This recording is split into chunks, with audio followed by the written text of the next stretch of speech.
Quase todas as perturbações congeniais da mente na criatura reencarnada dizem respeito a fixações que lhe antecederam a volta ao mundo.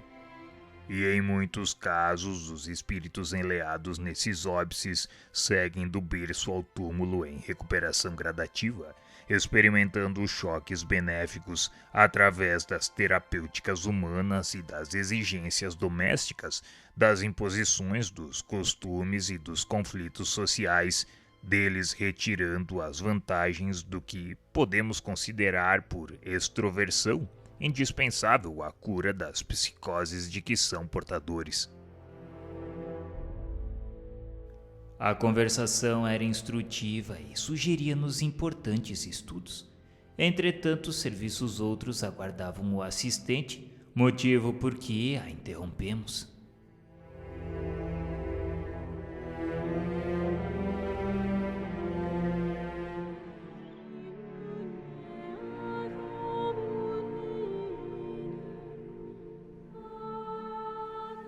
O rápido curso de aprendizagem que vínhamos realizando atingia sua fase final. Aulus não dispunha de tempo para favorecer-nos com experiências mais amplas. Era um trabalhador comprometido em serviços diversos. Embora isso compreendêssemos, Hilário e eu nos sentíamos algo melancólicos.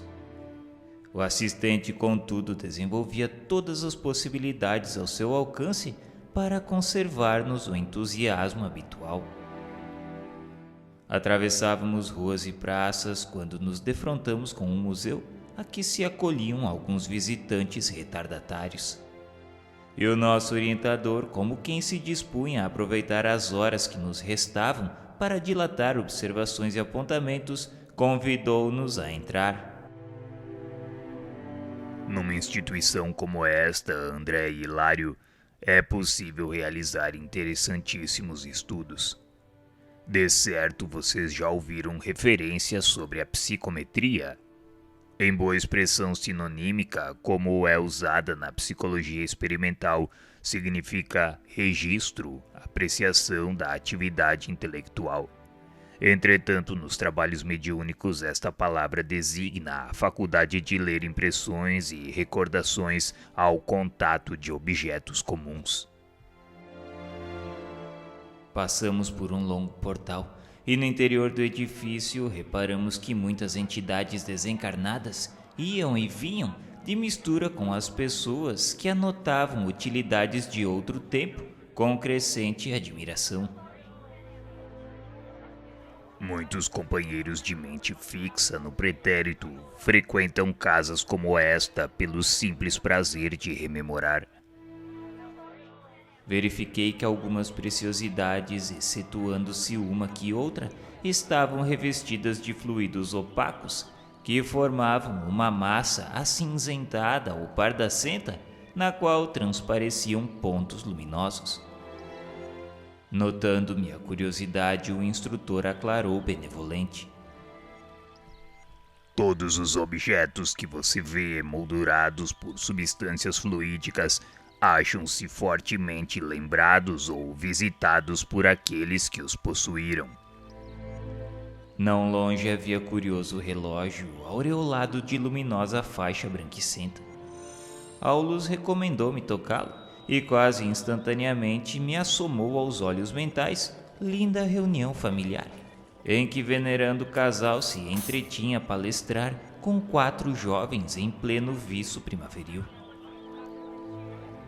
Com aquele quadro vivo a destacar-se ante a minha visão interior, examinei o recinto agradável e digno. O mobiliário austríaco imprimia sobriedade e nobreza ao conjunto, que jarrões de flores e telas valiosas enfeitavam. O relógio lá se encontrava, dominando o ambiente do cimo da velha parede caprichosamente adornada. E registrando minha surpresa, o assistente adiantou. Percebo a imagem sem o toque direto. O relógio pertenceu à respeitável família do século passado. Conserva as formas pensamentos do casal que o adquiriu e que de quando em quando visita o museu para a alegria de recordar. É um objeto animado pelas reminiscências de seus antigos possuidores. Reminiscências que se reavivam no tempo através dos laços espirituais que ainda sustentam em torno do círculo afetivo que deixaram. Isso quer dizer, Sr. Aulus, que vemos imagens aqui impressas por eles por intermédio de vibrações? Justamente, André. O relógio está envolvido pelas correntes mentais dos irmãos que ainda se apegam a ele, assim como o fio de cobre na condução da energia está sensibilizado pela corrente elétrica. Auscultando-o na fase em que se encontra, relacionamos-nos de imediato com as recordações dos amigos que o estimam.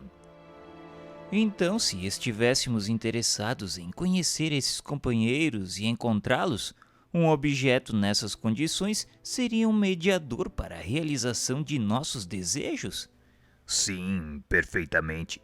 Usaríamos para isso alguma coisa em que a memória dele se concentra. Tudo que se nos irradia do pensamento serve para facilitar essa ligação. O estudo da força mental é realmente muito importante. O pensamento espalha nossas próprias emanações em toda parte a que se projeta. Deixamos vestígios espirituais onde arremessamos os raios de nossa mente, assim como o animal deixa no próprio rastro o odor que lhe é característico, tornando-se por esse motivo facilmente abordável pela sensibilidade olfativa do cão. Quando libertados do corpo denso, aguçam-se-nos os sentidos, e em razão disso podemos atender sem dificuldade a esses fenômenos dentro da esfera em que se nos limitam as possibilidades evolutivas. Somos desse modo induzidos a crer que não dispomos de recursos para alcançar o pensamento daqueles que se fizeram superiores a nós. Sim, André, aqueles que atingiram uma elevação que não somos capazes de imaginar remontaram a outros planos, transcendendo-nos o modo de expressão e de ser. O pensamento deles vibra em outra frequência. Naturalmente podem acompanhar-nos e auxiliar-nos, porque é da lei que o superior venha ao inferior quando queira, contudo por nossa vez não nos é facultado segui-los. Simbolizemos para discernir. O que ocorre entre eles e nós acontece entre nós e os seres que se nos localizam à retaguarda. Podemos, por exemplo, cuidar dos interesses das tribos primitivas ou retardadas, sem que elas consigam fazer o mesmo em nosso favor. Penetramos os costumes e conhecimentos da Taba sem que a Taba entenda patavina de nosso edifício cultural. O pensamento nos condiciona ao círculo em que devemos ou merecemos viver, e só ao preço de esforço próprio ou de segura evolução logramos aperfeiçoá-lo, superando limitações para fazê-lo librar em esferas superiores. No entanto, evitemos digressões em desacordo com os nossos objetivos essenciais. Sr. Aulus, imaginemos que nos propuséssemos a fixar a atenção num exame mais circunstanciado. Poderíamos assim conhecer a história da matéria que serve à formação do relógio que analisamos?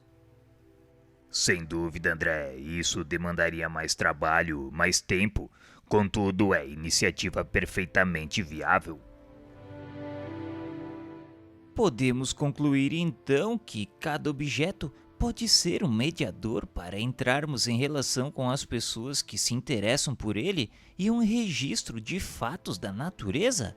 Sem mais nem menos, não podemos esquecer que o paleontologista pode reconstituir determinadas peças da fauna pré-histórica por um simples osso encontrado a esmo. Quando se nos apura a sensibilidade de maneira mais intensiva em simples objetos relegados ao abandono, podemos surpreender expressivos traços das pessoas que os retiveram ou dos sucessos de que foram testemunhas através das vibrações que eles guardam consigo. As almas e as coisas, meus amigos, cada qual na posição em que se situam, Algo conservam do tempo e do espaço que são eternos na memória da vida. Logo após, detivemo-nos a estudar primorosa tela do século XVIII que não apresentava qualquer sinal de moldura fluídica. Efetivamente era uma preciosidade isolada. Por ela não nos foi possível estabelecer qualquer contato espiritual de natureza exterior. Aulus assumiu a atitude do professor benevolente que lhe era peculiar e explicou. Pesquisado mais intimamente, este quadro será interessante registro, oferecendo-nos informações acerca dos ingredientes que o constituem. Entretanto, não funciona como medidor de relações espirituais, por achar-se plenamente esquecido pelo autor e por aqueles que provavelmente o possuíram. Avançamos mais além. Ao lado de extensa galeria, 2 cavalheiros e 3 damas admiravam um singular espelho, junto do qual se mantinha uma jovem desencarnada com expressão de grande tristeza. Uma das senhoras teve palavras elogiosas para a beleza da moldura, e a moça, na feição de sentinela irritada, aproximou-se, tateando-lhe os ombros. A matrona tremeu involuntariamente sob inesperado calafrio e falou para os companheiros que ali havia um estranho sopro de câmara funerária e era melhor que saíssem. Confiou-se o grupo a manifestações de bom humor e retirou-se, acompanhando-a noutro rumo. E a entidade que não nos assinalava intromissão pareceu-nos contente com a solidão e passou a contemplar o espelho sob estranha fascinação. Aulus acariciou-a de leve, tocou o objeto com atenção e comentou. Vocês anotaram o fenômeno? Do pequeno conjunto de visitantes, a irmã que registrou a aproximação da jovem sob nosso exame é portadora de notável sensibilidade mediúnica. Se educasse as suas forças e sondasse o espelho, entraria em relação imediata com a moça que ainda se apega a ele desvairadamente. Receber-lhe-ia as confidências, reconhecer-lhe-ia o drama íntimo, porque imediatamente lhe assimilaria a onda mental, senhoreando-lhe as imagens. Hilário, incapaz de sofrear a curiosidade que nos esfogueava o cérebro, indagou sobre a moça, que fazia ali naquele túmulo de recordações, por que se interessava com tanta ânsia por um simples espelho sem maior significação. O assistente, como quem já esperava por nosso inquérito, respondeu sem pestanejar. Eu toquei o objeto para informar-me.